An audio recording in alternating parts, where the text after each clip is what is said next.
Welcome to Revival Hour. This is Goshen City. In today's message, Rev Sam preached about how a woman can test a guy's proof of love when they are in a relationship. He talked extensively by answering questions asked by some ladies about what they go through in a relationship. There are some relationships that are draining you and you keep enduring. Stay tuned as Rev Sam gave tangible answers to questions that may be bothering your mind. Kindly like, share, and subscribe to this video. She's asking, she's dating a Muslim guy at the moment. From the whole story, it looks like this guy doesn't have something doing, and he's a dropout, and he does not believe in God. He doesn't go to church. He doesn't go to mosques either. Is it your question? Calm down. And now there's a Christian guy coming. The guy believes in God. He's a footballer playing for another country currently, and he's doing quite well. So the problem now for her is the guy is 4 years younger than her, and he's not her spec. She's taller than him, and he's not a handsome at all. So basically that's the question. And she's 27 years. So what's the... All right. So here we have a very serious situation. First of all, since you're watching this broadcast, please let me say this. The Bible is very clear about your relationship with an unbelieving person. God is clear about that. Your feeling doesn't matter. The Bible makes us know clearly, as a child of God, you cannot be unequally yoked together with unbelievers. That you cannot. You cannot.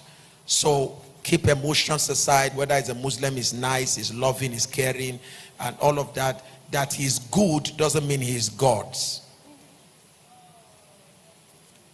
Don't mistake the fact that something is good and assume that that is God's. If it is God, it will be good. It can be good and it will not be God's. So please do not mistake that at all. So first, the issue of the Muslim, outrightly out of it.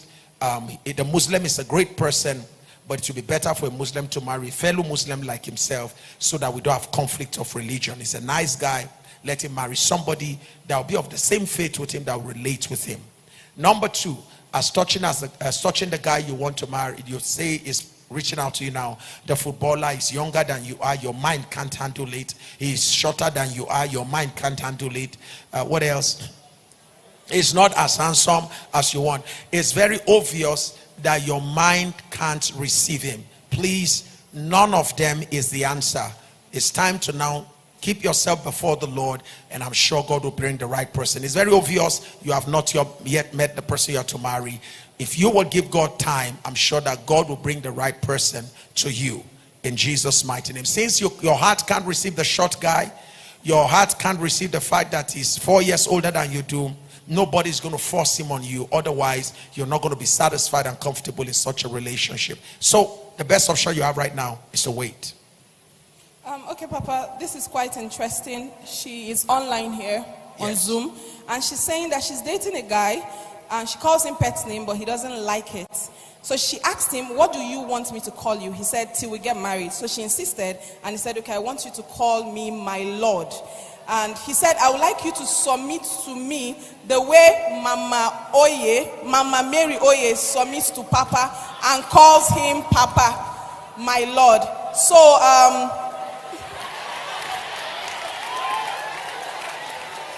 where's Mama Oye? Please go and bring Mama Oye. All right, go ahead. So her question is, she's scared because she thinks that if she gets married to this guy, the guy will treat her like a slave. First of all, tell the guy that, for lack of words, he is not correct. Mama Oye doesn't call me Papa. Mama Oye doesn't call me my Lord. It should shock you to know that instead of Lord, Mama Oye calls me baby. So I am a baby. So I guess maybe there's another Mama Oye. Is there our own Oye or Oye Kon? Mary Oye. Mary Oye. Yes. Maybe Oye Kon, something. Not. So our own Mary Oye doesn't call me Papa. She doesn't call me my Lord. My wife calls me baby. Baby. So, and I say, yes, baby. So, so it's not my marriage you are talking about. And by the grace of God, I don't lord over my wife. I didn't tell my wife what to call me. And by the grace of God, let me say this to you. Rather than lord over my wife, I allow my wife to find expression in the marriage. It's dangerous that you are not yet married and you are seeking lordship. I am really worried for you, sir. And I'm not sure that I am the one that is pastoring you. And if you are a member of this church, I guess you come to the church, but I think it's somebody else. There's another pastor you are studying. I guess maybe the lady in question is a member of our church, and you are trying to use me to bring her under subjection based on the philosophy that guides you. If you have followed me very well, you know I'm not a pastor that teaches men to lord over their wives. I'm a person that teaches you to allow your wife find expression, and I've lived it before you. So lordship, you didn't learn that from me. Thank you, Papa. Papa, what do you do when you are in a relationship with a man who is constantly demanding things from you, like money and cooking for him, without even providing the resources? He constantly initiates conversations that revolves around his demands, like buying things for him without reciprocating. If you don't comply, he puts up an attitude. Additionally, he wants to always be involved. He wants you to always be involved in his business, but never takes your advice or come back to discuss things further. The only time he talks to you about his business is when he says things are slow and money is not coming in frequently, which I feel he is indirectly asking me for money. He hardly wants to talk about my own business, my own work, or engage in more productive conversations. What do I do? Sorry, I wish I'm talking to you directly. The person is online here. She's online? Yes. It was sent from I wish I could get her on Zoom. I would have loved to have a conversation with her online. But since I can get her online, that's okay. Let me say this to you. The first proof that you are with a man, is that you'll be restraining him from giving. You'll be the one saying, stop, you are giving too much.